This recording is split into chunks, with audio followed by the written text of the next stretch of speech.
And we're live. Like, we trusted you, man. We put you in this position. Like, a cop, a priest, someone who's supposed to be on your side. You went through 6 weeks of training, and you have your diploma, your GED, and we just had so much faith in you because of those 5 weeks. I know you were sick toward the end there, but you've got a gun.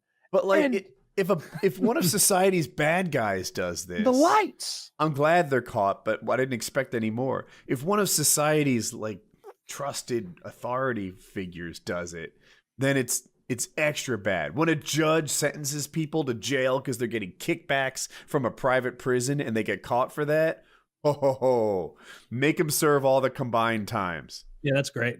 I saw Biden ended the for-profit prisons with the private prisons for federal prison thing. I like that's great. that. Yeah, he's done a lot of stuff that seems pretty good to me. I don't mind the environmental stuff. I saw that he's going to make all of the federal fleet electric. By when?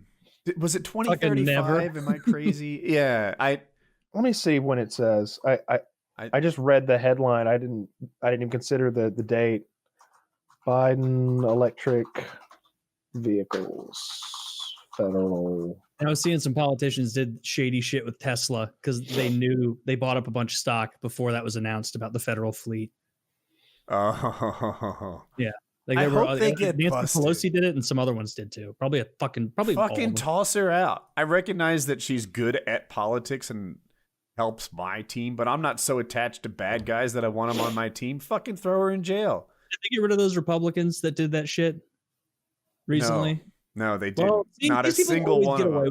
They always get away with it. Yeah. Well, now one of them lost an election. So actually 2 of them in Georgia did it, and they both lost. Well, they should go to jail. Shouldn't have to lose an election. Richard Burr in North Carolina did it. He's fine. And I bet it's just one of those things. They all do it, so they're not going to hold each other's feet to the fire. Yeah, or a high enough percentage of them do it that it's not going to be a thing. They've all got skeletons in their closet. It's like they have a professional courtesy to let the other people be criminals. Even if you're perfect and I'm not, it's like, well, that's just Woody's way, right? He kind of scams and makes insider trades, and it's ridiculous. It's not as many vehicles as I thought it was going to be. There's 645,000 vehicles in the federal government's fleet currently. It's still a lot. That is a lot. Especially at Tesla prices. Oh, and about that guy, Daddy05. In June 2019, it was reported that Mike has started a SoundCloud channel uploading his music as Mikey M. Mikey M. Yeah. What a rad dude. If you want to support Daddy05 for some reason, that's how. He was on 5 years of supervised probation following that initial thing. And then while on probation, one of the things was you can't upload videos of your kid. They started a new channel and he uploaded a video of his kid and they deleted that one. Then they went behind a paywall. Yeah, these people are not doing anything anymore. So I actually can't find anything that talks about when on the federal fleet. This article reads kind of quickly. And the 2035 thing is General Motors said it would end the sale of all gas and diesel powered passenger cars and light utility vehicles by 2035. So GM says cars and light utility vehicles, which I guess is half-ton pickups and less, by 2035 will all be electric. Yeah, I don't believe those far-flung. Right? Like China said that by I think 2060 they were going to be carbon neutral recently. Did you see that? Yeah, which is to say the next gen can handle it. 40 years from now. Not even. Like China is currently building either 200 or maybe 300 coal burning power plants. And that's just in China. They're funding a further 200 or 300 on several other continents from Africa, Europe, and as well as Asia. And someone pointed out, but they're the #1 manufacturers of solar and wind technology. Yeah, they produce that stuff using coal burning energy so that they can undercut the rest of the world's production and then sell that renewable energy to first world countries, which then makes their energy more expensive so that their coal burning thing just keeps making even more money. Interesting that they're using so coal in America is very expensive. It's the most expensive. Coal's dying in America. It's not because people hate the poison that it spews. It's because it's more expensive. It's one of our most expensive energy sources. Natural gas is much cheaper, and it happens to be cleaner, which is fortunate. But that's why everyone's switching from coal to natural gas. Solar and wind are both cheaper than coal, so that's interesting too. Not in China though. Yeah. So that's where I was surprised to learn that in China coal was cheaper. I wonder why it's different. Is it a volume thing? Like, I would say because they've got so much of it and they pay the miners so little, and there's no safety regulations. Is it like a per capita thing where it's like, okay, once we have the panels set up per capita, it's cheaper to continue making solar compared to all the refinement and nonsense with oil? Or is it so it's like the issue, like there just aren't enough solar panels? It's a volume problem. Like if we had enough, we could do it. Or nuclear energy is going to be the answer whenever everybody stops being afraid of nuclear energy. It's going to be a good day. That's probably the cleanest thing we can do. Yeah, you just got the nuclear waste to deal with afterwards. Just send that to the moon. How do you get it there? You just kind of aim. What if you miss once? You go like. The moon has gravity, Kyle. So if you even get close, it just pulls it. Then you have a really cool second moon that glows green and goes around the initial moon. What if it doesn't quite make it out of the atmosphere? What if it? Venus is we'll get it out of the atmosphere. What year do you think it is? We can do that. Every now and then, at the sun. I could show you a montage of rockets exploding in the atmosphere. Yeah, but none with nuclear waste on them. Yeah, try to make a strong argument there. None of those had nuclear waste. Okay, the nuclear waste will keep the rocket safe. How much nuclear waste are we removing? A massive amount. But wait, that's a good question. I actually don't literal know. Train loads of it. Is it that big? So can I say something? They're putting it in Yucca Mountain right. They used a mountain to store it right now. There's so much of it. I don't know if is it in Yucca Mountain? I always hear like they're gonna, but I don't know if they're doing it. But in any case, pretty sure. I think you're right that it's big. I learned that unrelated. This room is big enough. The office I'm in it's a decent room, but it's not big. It can hold all the vaccine we need to inoculate America. Like the amount of fluid isn't that high. So I was like, how big is nuclear waste? Is it a 55-gallon drum enough? Is that like 4 years worth? Yeah, no, I didn't know that either. No. I assumed it was like The Simpsons, where like they have one plutonium bar and it takes care of everything. No, have you seen? It's those enormous rods. Those enormous rods. Wait, they're not the size of glow sticks like they are in The Simpsons. No, they're the size. They're like telephone poles. And he's fine. Kyle, this doesn't sync up with what I learned on The Simpsons. Are you sure? All right, we take telephone. I went to the Kiowee nuclear power plant one time and took a tour, and they're huge. Dude, I did too, and they gave me a simulated pellet. I have seen them. They gave me what they're like. This isn't a real nuclear power rod, but it's what they look like, and it was the size of a peanut M&M. Well, then that's a terrible. I think they have many of those in like a bigger rod or something like that, because it's those huge rods in that water tank, that cooling tank. That glow. What about this?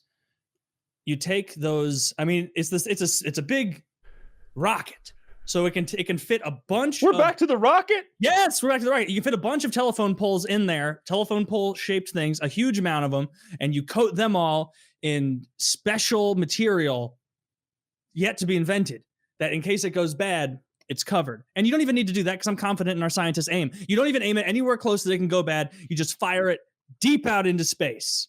It's somebody else's problem now. Just straight shot past the moon, not even towards other planets. Just kind of out or towards the sun. Sure, the cost would be just gargantuan. Why? Okay, because of how expensive it is to launch things into outer space. Yeah, but if we're getting all our power so cheap, that money, a little bit of that money can go into firing our rockets into space covered with like plutonium or something.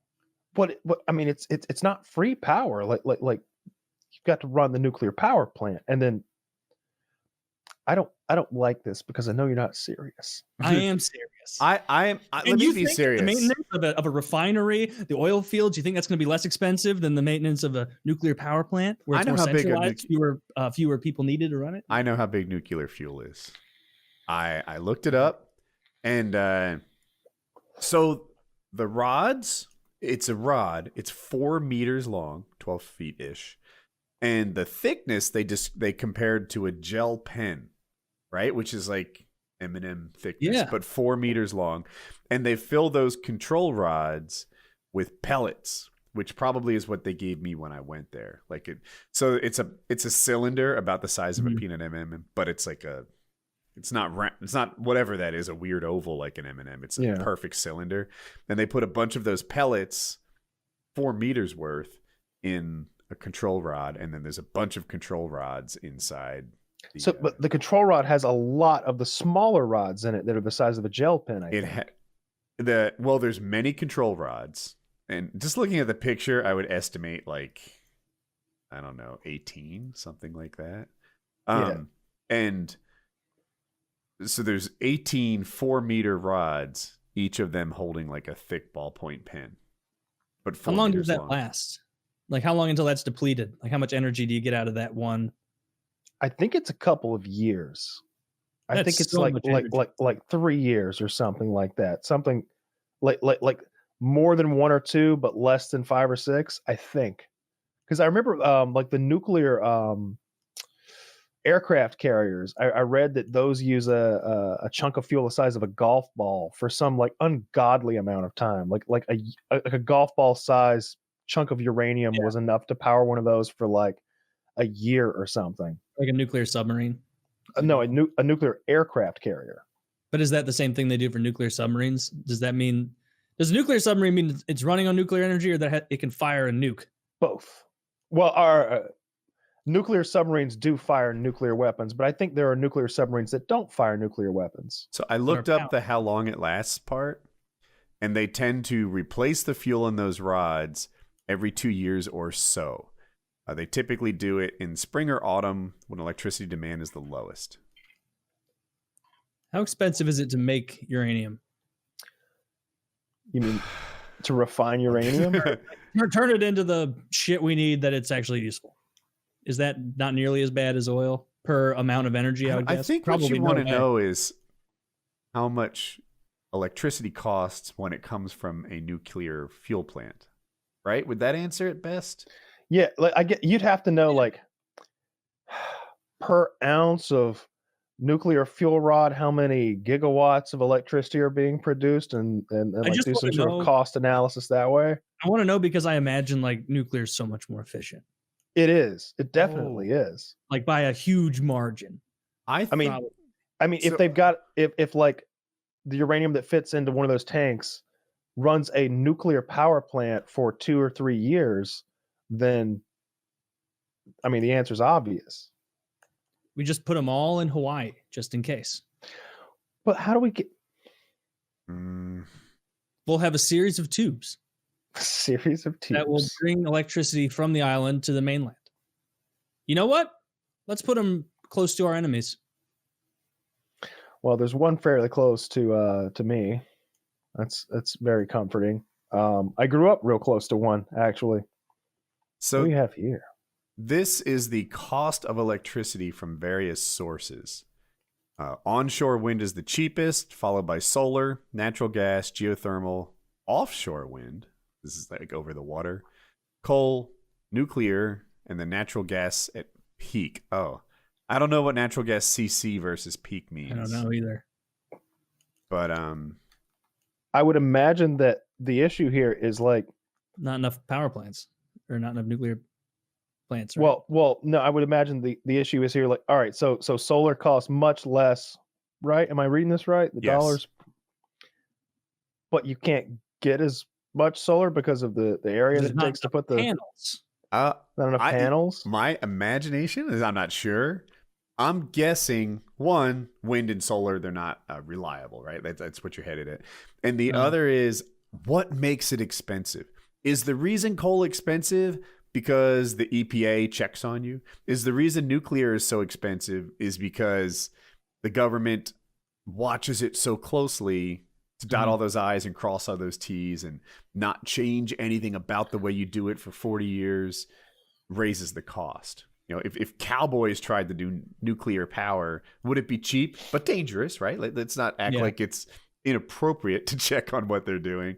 But like, where is the cost coming from? Because you could do solar with not much oversight. Solar is the second coolest kind. Yeah, you fuck up once, you melt a house down the road. Which in itself is kind of like, it sucks, but it's kind of fucking cool, right? It's not as bad as. But what happens if you fuck up once in nuclear is a much bigger deal. You get a superhero. Okay, you're winning me over. Yeah. What if it's a supervillain? Then you need to. You gotta roll those dice. You gotta roll those dice. All right. It's still kind of cool. We have to roll the dice and blow up another generator. We need to make a superhero to combat this villain. Taylor, all we get is death. This isn't working like you said. It didn't work again. They all just got lymphoma. What we've learned is that it only creates villains. Ruins a lot of plans. All we have are 11 supervillains, and I can count them on two hands. Yeah. I mean, it is. This time we got a fire guy. It's kind of cool. You know, take wins where you can find. I like the two hands. Yeah, I don't know. I would be all for the nuclear thing though, because it seems we make enough of the panels.